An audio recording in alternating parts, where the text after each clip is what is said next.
প্রিয় শিক্ষার্থীরা, একই পরিমাণ দ্রব্য কিনতে বা বিনিময় করতে যদি পূর্বের তুলনায় বেশি পরিমাণ অর্থের প্রয়োজন হয় তবে তাকে বলা হয় মুদ্রাস্ফীতি।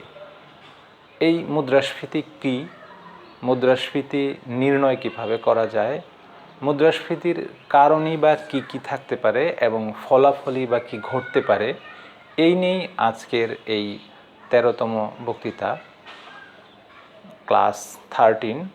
এই ক্লাসে আজকে আমরা আলোচনা করব মুদ্রাস্ফীতি নিয়ে বিস্তারিত। মূল ক্লাসে যাওয়ার পূর্বে তোমাদেরকে আমার পক্ষ থেকে আন্তরিক প্রীতি এবং শুভেচ্ছা জানাচ্ছি। শিক্ষার্থীরা, তোমরা যারা সরকারি সাদত কলেজ সহ অন্যান্য কলেজে অর্থনীতি বিভাগে সম্মান প্রথম শ্রেণীতে অধ্যয়নরত, তাদের অন্যান্য কোর্সগুলোর সাথে অন্যতম একটি প্রধান কোর্স রয়েছে মৌলিক সামষ্টিক অর্থনীতি। সেই মৌলিক সামষ্টিক অর্থনীতি কোর্সের 5ম অধ্যায় অর্থাৎ মুদ্রাস্ফীতির অধ্যায়ের কয়েকটি বিষয় নিয়ে আজকে আলোচনা করব। আশা করি তোমরা ভালো আছো, সুস্থ আছো এবং নিরাপদে আছো। তো শিক্ষার্থীরা, ক্লাসের শুরুতেই যেরকম বলতেছিলাম যে মুদ্রাস্ফীতি কী সেটা নিয়ে আমরা প্রথমে জানব, তারপরে জানব যে মুদ্রাস্ফীতি নির্ণয় কিভাবে করা যায়, এরপরে আমরা মুদ্রাস্ফীতির কারণ কি কি থাকতে পারে সেটা নিয়ে একটু আলোচনা করব। সর্বশেষ এই ক্লাসে আমরা মুদ্রাস্ফীতির প্রভাব বা ফলাফল কি ঘটতে পারে সেটা নিয়েও আমরা জানার চেষ্টা করব। তো আস্তে আস্তে আমাদের মূল ক্লাসে যাই। তো বলছিলাম যে একই পরিমাণ দ্রব্য কিনতে বা বিনিময় করতে যদি পূর্বের তুলনায় বেশি পরিমাণ অর্থের প্রয়োজন হয় তবে সেই অবস্থাকে বলা হয় মুদ্রাস্ফীতি। বিষয়টাকে এইভাবে বলা যায় যে, একটু উদাহরণ দিয়ে, যে ধরা যাক গত বছর একটি কলমের মূল্য ছিল 10 টাকা। ওই একই পরিমাণ কলমটা কিনতে যদি এবছর প্রয়োজন হয় 12 টাকা, তাহলে আমরা দেখতে পাচ্ছি যে 10 টাকায় 2 টাকা পরিমাণ বৃদ্ধি হচ্ছে একই পরিমাণ জিনিস পেতে। তাহলে যদি এই 10 টাকায় 2 টাকার পরিমাণ বৃদ্ধি হয় তাহলে 100 টাকায় বৃদ্ধি হয় 20 টাকা। আমরা এই ক্ষেত্রে দেখতে পাচ্ছি মুদ্রাস্ফীতির হার 20%। তাই বলা যায় যে কোনো দেশে বা কোনো অর্থনীতিতে দ্রব্য সামগ্রী এবং সেবাকর্মের দাম স্তর বা মূল্যস্তর যদি ক্রমাগতভাবে বৃদ্ধি পেতে থাকে তাহলে ওই অবস্থাটাকে বলাই মুদ্রাস্ফীতি। মুদ্রাস্ফীতির হার নিয়ে আমরা যারা অর্থনীতির ছাত্র আছি, যারা অর্থনীতির বিশ্লেষক এবং পরামর্শক আছেন, তাদের যথেষ্টই মাথা ব্যথার কারণ মুদ্রাস্ফীতির হার একটা নির্দিষ্ট স্তর ছাড়িয়ে গেলে সেটা অর্থনীতির জন্য কখনোই কাঙ্ক্ষিত উন্নয়ন বয়ে নিয়ে আসে না, অর্থনীতির জন্য অনুন্নয়ন ডেকে নিয়ে আসে। একটা নির্দিষ্ট স্তরে মুদ্রাস্ফীতি থাকলে আন্তর্জাতিকভাবে এই মুদ্রাস্ফীতির হারটা স্বীকৃত 4 থেকে 5%। একটি দেশে মুদ্রাস্ফীতির হার যদি 4 থেকে 5% হয় সেটা সার্বিকভাবে দেশের উৎপাদন, কর্মসংস্থান, বিনিয়োগ সহ সব ক্ষেত্রের জন্য সেটা মঙ্গলজনকই হয় বটে। এর বাইরে যদি মুদ্রাস্ফীতি হয়, অর্থাৎ 5%-এর অধিক মুদ্রাস্ফীতি হয়, তখন সেটা অর্থনীতির জন্য ক্ষতিকর বিষয় ডেকে নিয়ে আসে। এজন্য অর্থনীতি সংশ্লিষ্ট যারা নীতি নির্ধারক আছে, পরামর্শক আছেন, নিয়ন্ত্রণকারী আছেন, তারা তখন বাড়তি কিছু কর্মসূচি নিয়ে থাকে, যে কর্মসূচি এই মুদ্রাস্ফীতিকে নিয়ন্ত্রণের মধ্যে নিয়ে আসবে। এজন্য অর্থনীতির ছাত্র হিসেবে আমরা জানব যে মুদ্রাস্ফীতি কী, মুদ্রাস্ফীতির হার কিভাবে নির্ণয় করা হয়, কারণই বা কী এবং তার ফলাফলই বা কী ঘটতে পারে। তো শিক্ষার্থীরা, আমরা এখন যাব আসলে মুদ্রাস্ফীতির বিষয়টা জানলাম যে জিনিসপত্রের দাম ক্রমাগতভাবে বৃদ্ধি পাওয়ার প্রবণতাই হচ্ছে মুদ্রাস্ফীতি। এখন আমরা জানব যে এই মুদ্রাস্ফীতির হার নির্ণয় কিভাবে করা হয়। আমরা উদাহরণ দেবার বেলায় বলছিলাম যে একটি ভিত্তি বছর ধরতে হবে পূর্ববর্তী, আরেকটি চলতি বছর ধরতে হবে।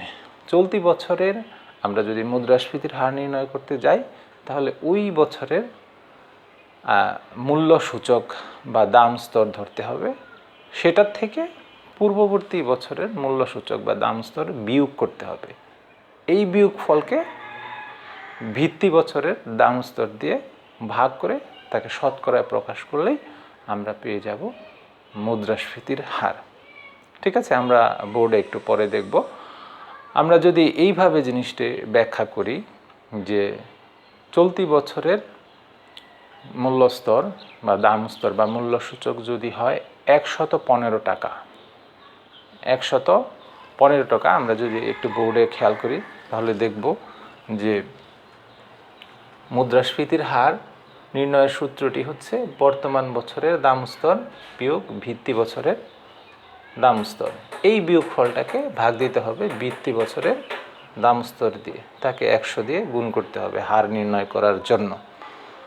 আমরা উদাহরণ হিসেবে ধরছি যে 2019 সালে আমরা মূল্যস্ফীতি বা মুদ্রাস্ফীতি নির্ণয় করতে চাই, তাহলে 2019 সালে যদি আমরা বর্তমান বছর বা চলতি বছর ধরি, তাহলে এই মূল্য সূচক বা দাম স্তরটা ধরে নিয়েছি 115, কাল্পনিকভাবে 115। 2018 সালে সেই এই দাম স্তরটা ছিল 110। 2018 সালটাকে ধরেছি আমরা ভিত্তি বছর। ঠিক আছে, তাহলে 115 থেকে 110 বাদ দিলে আমরা পাবো 5। সেই 5কে আমরা ভিত্তি বছরের দাম স্তর অর্থাৎ 110 দিয়ে ভাগ করলে যে অনুপাতটা পাবো, সেই অনুপাতটাকে 100 দিয়ে গুণ দিলে আমরা পাবো 4.54%। তাহলে আমরা দেখতে পাচ্ছি যে 2018 সালের তুলনায় 2019 সালে মুদ্রাস্ফীতি হয়েছে 4.54%। অর্থনীতিবিদরা এ ধরনের মুদ্রাস্ফীতিকে কাম্য মুদ্রাস্ফীতির হার বলে গণ্য করে থাকে। এর চেয়ে বেশি হয়ে গেলে অর্থাৎ 5%-এর উপরে চলে গেলে সেটা অর্থনীতিবিদদের জন্য এক ধরনের মাথা ব্যথার কারণ বা নিয়ন্ত্রণের ব্যাপার এখানে চলে আসে অবশ্যই। তাহলে একটা নির্দিষ্ট স্তর পেরিয়ে গেলে সেটাকে অবশ্যই নিয়ন্ত্রণ করতে হবে। এই নিয়ন্ত্রণ করতে হলে জানতে হবে যে আসলে মুদ্রাস্ফীতির কারণ কি থাকতে পারে। তো মুদ্রাস্ফীতির কারণ আমরা জানবো। আমরা মুদ্রাস্ফীতির উৎসগত দুইটা কারণ জানি, একটি হলো চাহিদা বৃদ্ধিজনিত কারণ, আরেকটি হলো ব্যয় বৃদ্ধিজনিত বা খরচ বৃদ্ধিজনিত কারণ। সামগ্রিক চাহিদা এবং সামগ্রিক যোগানের হেরফেরের কারণেই মুদ্রাস্ফীতির সৃষ্টি হয়ে থাকে।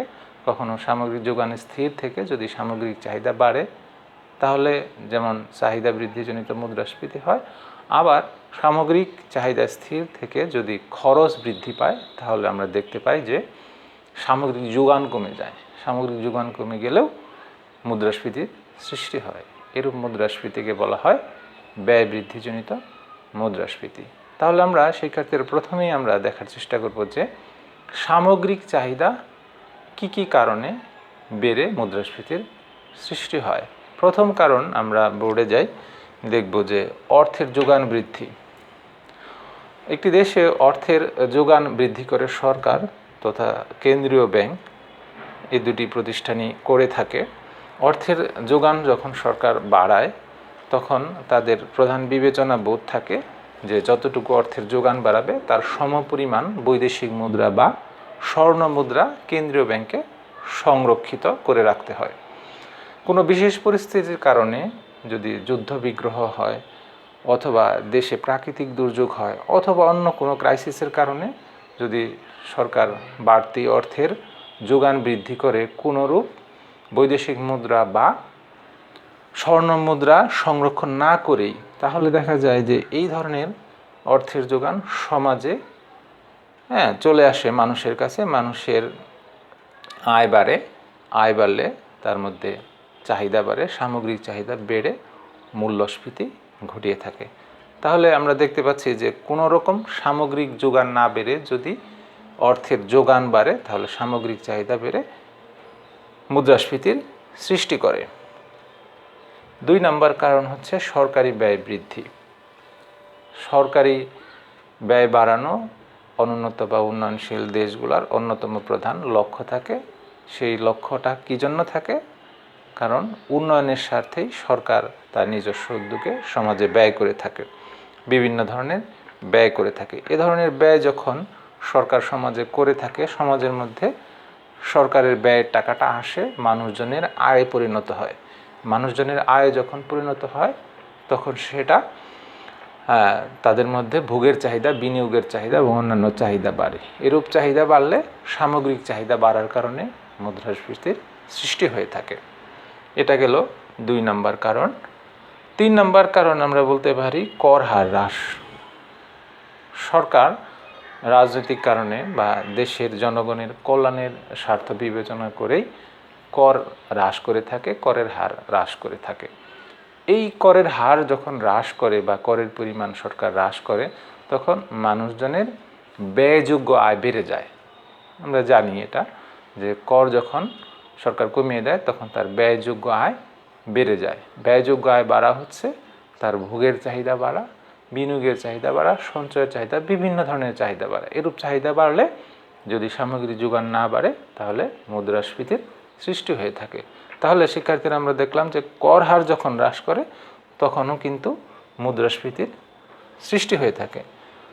4 নম্বর সম্প্রসারণমূলক ঋণ নীতি। কেন্দ্রীয় ব্যাংক ঋণ নীতি নিয়ে থাকে। এখানে সম্প্রসারণমূলক হয়, সংকোচনমূলক হয়, নিরপেক্ষ হয়। সম্প্রসারণমূলক ঋণ কখন নেয়? যখন এখানে সরকার সুদের হার কমিয়ে থাকে এবং যখন ঋণটাকে সমাজের মধ্যে যথেষ্ট ব্যাপক আকারে ছড়িয়ে দেওয়ার ইচ্ছা থাকে। সরকার চায় যে ব্যাংক ব্যবস্থা থেকে জনগণ বা বিনিয়োগকারী উৎপাদনকারীরা ঋণ নিয়ে তারা উৎপাদন বিনিয়োগ করুক, কর্মসংস্থান বাড়ুক, দেশের উন্নয়ন হোক। এরকম একটা বিষয় বিবেচনায় রেখেই সম্প্রসারণমূলক ঋণ নীতি সরকার নিয়ে থাকে। এরূপ সম্প্রসারণমূলক ঋণ নীতি নিলে সমাজের মধ্যে, মানুষজনের মধ্যে ঋণের পরিমাণ চলে আসে, অর্থের পরিমাণ চলে আসে, মানুষজনের আয় বেড়ে যায়, তাদের মধ্যে বিভিন্ন ধরনের চাহিদা বেড়ে যায়। এই সামগ্রিক চাহিদা বাড়ার কারণে মুদ্রাস্ফীতির সৃষ্টি হয়ে থাকে। তাহলে দেখলাম সম্প্রসারণমূলক ঋণ নীতি নেওয়ার ফলেও দেশে মুদ্রাস্ফীতির সৃষ্টি হয়। ভোগ প্রবণতা বৃদ্ধি 5 নম্বর কারণ। ভোগ প্রবণতা বাড়লেও মানুষের মধ্যে ভোগের প্রবণতা বাড়লেও সামগ্রিক চাহিদা বাড়ে। ঠিক আছে? মানুষের যা আয় হয় তার আয়ের বেশিরভাগ অংশ বা সবটুকু অংশই যদি সে ভোগে ব্যয় করে তাহলে মানুষের মধ্যে ভোগের প্রবণতা বাড়ে। এরূপ ভোগের প্রবণতা বাড়লে সামগ্রিক চাহিদা বাড়ে। আর সামগ্রিক চাহিদা বাড়লে কিছু কালের জন্য হলেও মুদ্রাস্ফীতির পরিমাণ বেড়ে যায়। 5 নম্বর কারণ গেল। 6 নম্বর কারণে আমরা যে দেখি যে বৈদেশিক সাহায্য বৃদ্ধি। বৈদেশিক সাহায্য বৃদ্ধি। বৈদেশিক সাহায্যটা একটা দেশে কিভাবে আসে? ঋণ হিসেবে আসে, দান হিসেবে আসে, অনুদান হিসেবে আসে, বিভিন্নভাবে বৈদেশিক সাহায্য আসে। এই সাহায্যটা যখন বিদেশ থেকে একটি দেশে আসে তখন সেটা ডলারে আসে। ডলার কেন্দ্রীয় ব্যাংকে সংরক্ষিত থাকে, তার বিপরীতে সরকার একটা ওই দেশের টাকা বা অর্থটা সমাজে ছেড়ে দেয়। সমাজে ছাড়লে ওই দেশের মানুষজনের সার্বিকভাবে আয় বাড়ে, কর্মসংস্থান বা বিনিয়োগ, উৎপাদন সব কিছু বাড়তে থাকে। এই বাড়তি কারণে, আয় উৎপাদন বাড়ার কারণে মানুষের মধ্যে সামগ্রিক চাহিদা বাড়ে, ফলে মুদ্রাস্ফীতির সৃষ্টি হয়। 7 নম্বর কারণ হলো রেমিটেন্স বৃদ্ধি। রেমিটেন্স কি সেটা আমরা জানি। কোনো দেশের জনসাধারণ বা কোনো দেশের জনশক্তি যদি বাইরের কোনো দেশে কর্মরত থেকে তাদের প্রাপ্ত মজুরিটা নিজ দেশে পাঠায়, ওটাকে ওই দেশের সাপেক্ষে রেমিটেন্স বলা হয়। আমাদের বাংলাদেশের প্রেক্ষিতে আমরা বলি যে আমাদের বাইরে কর্মীর সংখ্যা, আমাদের দেশের মানুষজন 1,20,00,000। মধ্যপ্রাচ্যেই প্রায় 70% কর্মরত। এই বিপুল জনসংখ্যা বাইরে থেকে আমাদের দেশে রেমিটেন্স পাঠাচ্ছে। প্রতিনিয়ত রেমিটেন্স পাঠানোর ফলে এটা আমাদের আয়ে পরিণত হয়েছে। যখন একটা আয়ে পরিণত হচ্ছে তার একটা অংশ ভোগ চাহিদায় যাচ্ছে, সঞ্চয়ে যাচ্ছে, সঞ্চয় আবার বিনিয়োগে পরিণত হচ্ছে, বিনিয়োগ কর্মসংস্থানে ট্রান্সফার্ট হচ্ছে। তো এইভাবে দেখা যাচ্ছে মানুষের আয় উৎপাদন কর্মসংস্থান ভোগ চাহিদা বাড়তেছে, ফলে কি হচ্ছে, সামগ্রিক চাহিদা বেড়ে মুদ্রাস্ফীতির সৃষ্টি করছে। তাহলে দেখা যাচ্ছে রেমিটেন্স বৃদ্ধি পেলেও একটি দেশে সামগ্রিক চাহিদা বেড়ে মুদ্রাস্ফীতির সৃষ্টি হয়। 8 নম্বরে আমরা বলতে পারি বৈদেশিক বিনিয়োগ বৃদ্ধি। বৈদেশিক বিনিয়োগ বৃদ্ধি আমাদের বাংলাদেশের প্রেক্ষিতে বলি, আমরা অনেক সময় বিদেশি বিভিন্ন সেমিনার সিম্পোজিয়ামে গিয়ে বাংলাদেশের পক্ষে বিনিয়োগ করার কথা বলে থাকি। বিনিয়োগ করলে কি হয়, এখানে বিভিন্ন ধরনের বিদেশি বিভিন্ন প্রকল্প, বিভিন্ন উৎপাদনমুখী কর্মসূচি এখানে আসে। হ্যাঁ, এই বিনিয়োগ বাড়লে, বৈদেশিক বিনিয়োগ বাড়লে, বিদেশি অর্থ আসলে সেটা আয় উৎপাদন কর্মসংস্থানের উপর সার্বিকভাবে প্রভাব ফেলে, সামগ্রিক চাহিদা বাড়ে, এরূপ সামগ্রিক চাহিদা বাড়ার ফলে মুদ্রাস্ফীতির সৃষ্টি হয়ে থাকে। তাহলে বৈদেশিক বিনিয়োগ বৃদ্ধির ফলে মুদ্রাস্ফীতি সৃষ্টি হয়। 9 নম্বরে দাম স্তর আরও বৃদ্ধির সম্ভাবনা। দাম স্তর বাড়তেছে, মুদ্রাস্ফীতি হচ্ছে। এখন দেশের জনগণ যদি এরকম একটা মানসিক দৃঢ়তা থাকে যে দাম স্তর আরও বাড়বে, আমরা কোনো কোনো ক্ষেত্রে দেখি যখন লবণের দাম বাড়লো বা আলুর দাম বেড়ে গেল বা পেঁয়াজের দাম বেড়ে গেল, তখন কিন্তু আরও বেড়ে গেল। তার কারণ কি, সবার মধ্যে এই ধারণা গ্রথিত হলো যে এই জিনিসটার দাম আরও বাড়বে। এই ধারণাও কিছুটা হলেও ওই জিনিসটার মূল্যটাকে আরও একটু বাড়িয়ে দিল। তাহলে দাম যখন বেড়ে যায়, মানুষের মধ্যে এই প্রবণতা যদি জেগে ওঠে যে জিনিসটার দাম আরও বাড়বে, তাহলে সেই ধারণাও কিন্তু ওই জিনিসটার মূল্য বৃদ্ধিতে সহায়ক ভূমিকা পালন করে। তাহলে দামস্তর বৃদ্ধিও বাড়তি দামস্তর বৃদ্ধিতে সহযোগিতা করে বা সহায়তা করে এবং মূল্যস্ফীতির সৃষ্টি হয়ে থাকে। 10 নম্বর চাহিদা বৃদ্ধিজনিত কারণ হলো মুনাফা বৃদ্ধির সম্ভাবনা। বিনিয়োগকারী উৎপাদনকারীদের মধ্যে যদি মুনাফা বৃদ্ধি প্রাপ্তির সম্ভাবনা বেশি থাকে, তারা বেশি পরিমাণ বাড়তি বিনিয়োগ করে, সেটা বিভিন্ন স্থান থেকে ঋণ নিয়ে হোক, নিজ উদ্যোগে হোক, তারা বিনিয়োগ করে, উৎপাদন করে। এরূপ বিনিয়োগ উৎপাদন করলে তাদের আয় বাড়ে, আয় বাড়লে কর্মসংস্থান, বিনিয়োগ সব কিছু অর্থনীতির সূচক উল্লম্বমুখী হয়। এরকম উল্লম্ব হয়ে গেলে সামগ্রিক চাহিদা বেড়ে মুদ্রাস্ফীতির সৃষ্টি করে। তাহলে আমরা শিক্ষার্থীরা এখন দেখলাম যে চাহিদা বৃদ্ধিজনিত কারণে সামগ্রিক যোগান না বেড়ে যদি সামগ্রিক চাহিদা বাড়ে, তাহলে দেশে মুদ্রাস্ফীতির সৃষ্টি হয়ে থাকে। চাহিদা বৃদ্ধির মুদ্রাস্ফীতির বিভিন্ন কারণ আমরা দেখলাম। এবার আমরা দেখব যে খরচ বৃদ্ধিজনিত কি কারণ থাকতে পারে। খরচ বেড়ে গেলে, সার্বিকভাবে উৎপাদন খরচ বেড়ে গেলে উৎপাদনকারী বা বিনিয়োগকারীদের অতিরিক্ত মূল্যে পণ্য বাজারে ছাড়তে বাধ্য হয়। ঠিক আছে, সেই অতিরিক্ত মূল্যই কিন্তু মুদ্রাস্ফীতির সৃষ্টি করে থাকে। তাহলে খরচ বৃদ্ধিজনিত মুদ্রাস্ফীতির প্রথম কারণ আমরা বলতে পারি উপকরণের দাম বৃদ্ধি। উৎপাদন করতে গেলে উপকরণ প্রয়োজন, আমরা জানি। উপকরণের দাম যখন বাড়ে, তখন উৎপাদিত পণ্যের দাম বাড়তে বাধ্য, কারণ উৎপাদনকারীরা বেশি মূল্যে উপকরণ কিনে তুলনামূলক কম মূল্যে জিনিস বাজারে ছাড়বে, এরকমটা হবে না। যখন উপকরণের দাম বাড়বে, শ্রমের দাম বাড়বে, মূলধনের সুদ বাড়বে, ভূমির খাজনা বাড়বে, কাঁচামালের দাম বাড়বে, তখন এই বাড়তি দামে কেনা উপকরণগুলো ব্যবহার করে উৎপাদনকারী বাড়তি মূল্যেই জিনিসটা বাজারে ছাড়তে বাধ্য হবে। এরূপ ক্ষেত্রে অবশ্যই মুদ্রাস্ফীতির সৃষ্টি হবে। 2 নম্বর কারণ খরচ বৃদ্ধিজনিত হতে পারে সুদের হার বৃদ্ধি বা সুদ হার বৃদ্ধি। ঠিক আছে, আমাদের বিনিয়োগকারী যারা আছেন, উৎপাদনকারী যারা আছেন, তাদের সবারই মূলধনের একটা বড় অংশ বা পুরো অংশই ঋণ থেকে নেওয়া। এটা ব্যাংক ব্যবস্থা হোক বা ব্যক্তিগত কারোর দিক থেকে হোক, ঋণ ব্যবস্থা থেকে নেওয়া। সেই ঋণের একটি সুদ কিন্তু আছে। যখনই সুদের হার বেড়ে যায়, তখনই উৎপাদনকারী বা বিনিয়োগকারীর খরচও বেড়ে যায়। এটা যদি 5% থেকে 6-7% হয়, তাহলে সেই খরচ বৃদ্ধি পেয়ে উৎপাদিত পণ্যের খরচও বেড়ে যায়। ঠিক আছে, তখন উৎপাদনকারী বিনিয়োগকারীরাও বাড়তি মূল্যে এটা বাজারে ছাড়তে বাধ্য হয়। আমাদের বাংলাদেশ সরকারের ঋণদানের একটা সুদের হারের ডিজিট হচ্ছে যে সিঙ্গেল ডিজিট, যে এটা 9% মধ্যে রাখতে হবে। হ্যাঁ, সরকার এই 9% রাখার জন্য চাপাচাপি কেন করে? কারণ যদি 9%-এর চেয়ে বেশি হয়, ডাবল ডিজিট হয়ে যায়, 10%, 11, 12, 13, তাহলে অবশ্যই এটা বিনিয়োগকারীদের নিকট বাড়তি খরচের কারণ হয়ে দাঁড়াবে। যখন এটা বাড়তি খরচ হবে তখন তারা সেটা বাড়তি মূল্যে বাজারে ছাড়বে, মুদ্রাস্ফীতির সৃষ্টি করবে। হ্যাঁ, বাড়তি মুদ্রাস্ফীতি হলে সেটা আয় উৎপাদন এবং ভোগকেও কমিয়ে দেবে, অর্থনীতির উপর একটা নেতিবাচক প্রভাব পড়বে। এজন্য নীতি নির্ধারক মহল থেকে চেষ্টা করে যে এই সুদের হারটা যেন নাগালের মধ্যে থাকে।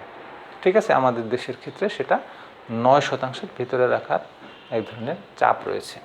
তো আমরা দেখলাম যে সুদের হার বৃদ্ধিও খরচ বৃদ্ধিজনিত কারণের মাধ্যমে মুদ্রাস্ফীতির সৃষ্টি করে থাকে। 3 নম্বরে আমরা বলতে পারি অদক্ষতা ও অব্যবস্থাপনা। একটি জিনিস উৎপাদনের খরচ কম হবে না বেশি হবে সেটা অনেকাংশেই কিন্তু নির্ভর করে অদক্ষতা বা অব্যবস্থাপনার উপরে। জিনিসটা যদি দক্ষভাবে সুন্দর ব্যবস্থাপনার মাধ্যমে তৈরি করা যায় সিস্টেমেটিক উপায়ে, তাহলে সেটার উৎপাদন খরচ কিন্তু কমে যায়। আবার অব্যবস্থাপনা করে অদক্ষতা করে যদি তৈরি করা হয় তাহলে দেখা যায় উৎপাদন খরচ বেড়ে যায়। আমরা বাংলাদেশের প্রেক্ষিতে যদি বিভিন্ন ধরনের মিল কারখানা ইন্ডাস্ট্রির কথা ধরি তাহলে সেখানে দেখব যে তাদের উৎপাদন খরচটা বেশি। আমরা যদি বাংলাদেশের 15টা চিনি শিল্পের কথা ধরি, সেই 15টা চিনি শিল্পের উৎপাদন ব্যয় অত্যন্ত বেশি। এটা প্রতি কেজি চিনির মূল্য প্রায় 100-150 টাকা উৎপাদন খরচ তাদেরই পড়ে যায়। তারা এই উৎপাদন খরচের বেশি হওয়ার একটা অন্যতম প্রধান কারণ বলে থাকে যে এখানে অব্যবস্থাপনা বা অদক্ষতা জড়িত। তাহলে উৎপাদন খরচটাকে কমিয়ে আনার জন্য দক্ষতা বা সুস্থ ব্যবস্থাপনা প্রয়োজন। সেটা না করা গেলে অবশ্যই উৎপাদন খরচ বেড়ে যায়, আর উৎপাদন খরচ বেড়ে গেলে অবশ্যই সেটা মুদ্রাস্ফীতির সৃষ্টি করে। এটা 3 নম্বর কারণ। 4 নম্বর হচ্ছে অবকাঠামোগত দুর্বলতা। দেশে যদি অবকাঠামোগতভাবে দুর্বল থাকে, বিদ্যুৎ, গ্যাস, পানি এগুলো পেতে যদি সমস্যা হয় বা যদি না পাওয়া যায়, যোগাযোগ ব্যবস্থা যদি ভালো না থাকে, সড়কপথ, রেলপথ, বিমানপথ, মালামাল যদি আনা নেওয়া করার ঠিকভাবে না যায়, এছাড়া বিভিন্ন ধরনের আরও যত অবকাঠামো আছে সেই সব অবকাঠামো যদি অনুকূল না থাকে, অবকাঠামো যদি দুর্বল থাকে, তাহলে সেখানে এক ধরনের উৎপাদন খরচ বেড়ে যায় বা উৎপাদন কম হয়ে থাকে। এরূপ ক্ষেত্রে সামগ্রিক যোগান কমে যায় এবং মুদ্রাস্ফীতির সৃষ্টি হয়ে থাকে। 5 নম্বরে বলা যায় খরচ বৃদ্ধিজনিত কারণ আমদানি হ্রাস। দেশে যখন কোনো জিনিসের ঘাটতি পড়ে, সরকারের বিবেচনায় থাকে যে ওই দেশীয় চাহিদাটা মিট আপ করার জন্য আমদানি করা হবে। এখন যে দেশগুলোর থেকে আমদানি করা হয় সেই দেশগুলো যদি রপ্তানি বন্ধ করে দেয়, তাহলে ওই দেশটা কিন্তু এক ধরনের সংকটের মধ্যে পড়ে।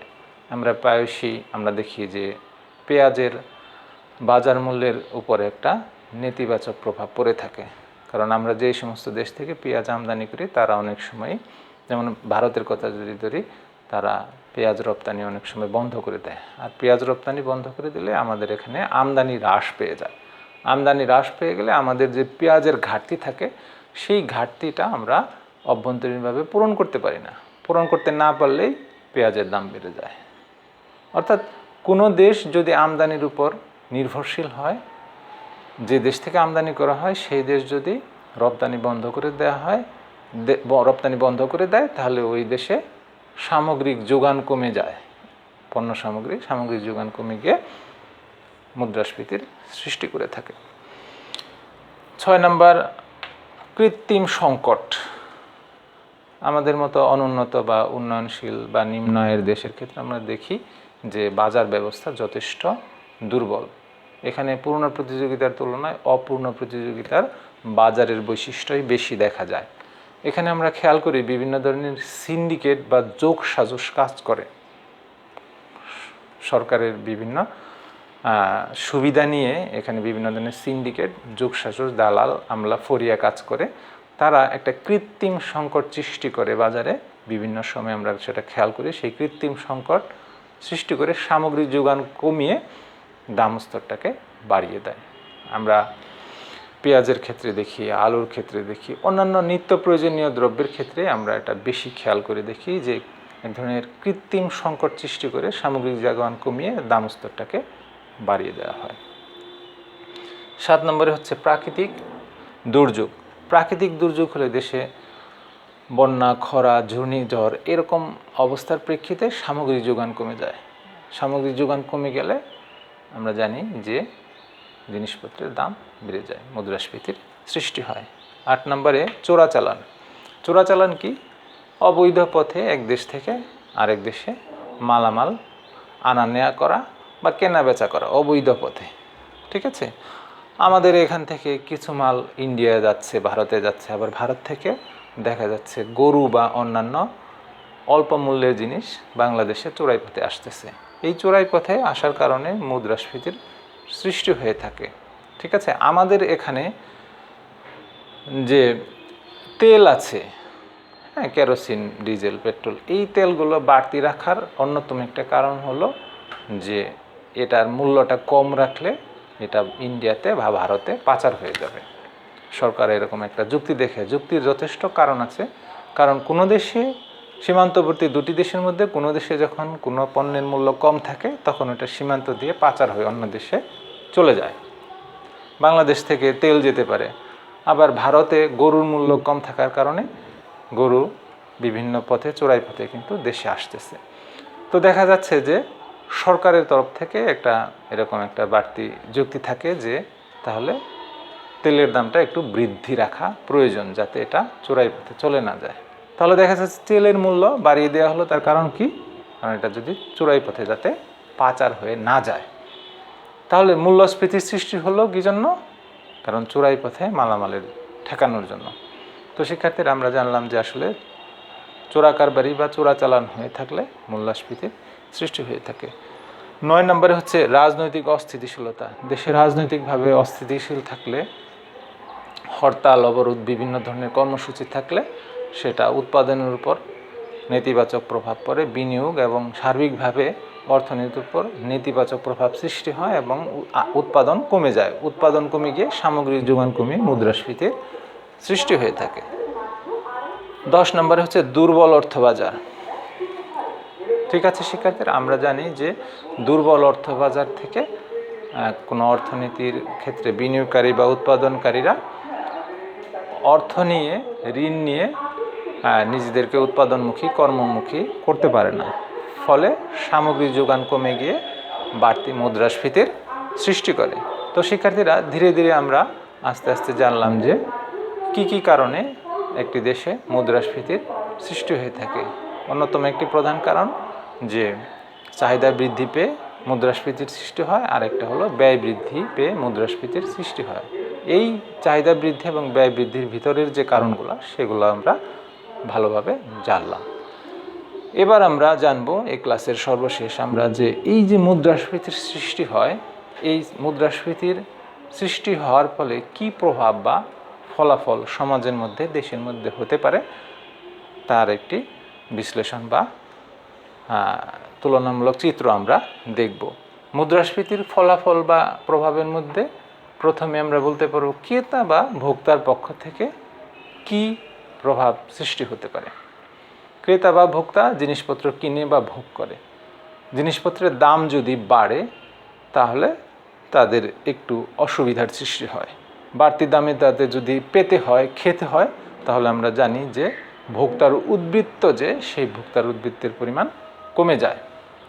অর্থাৎ মুদ্রাস্ফীতি হলে ক্রেতা বা ভোক্তার অসুবিধা হয় বা ক্ষতিগ্রস্ত হয়। 2 নম্বরে বিক্রেতা, উৎপাদনকারী, বিনিয়োগকারী। জিনিসপত্রের দাম বাড়লে বা মুদ্রাস্ফীতির সৃষ্টি হলে তাদের তুলনামূলক একটু ভালো হয়।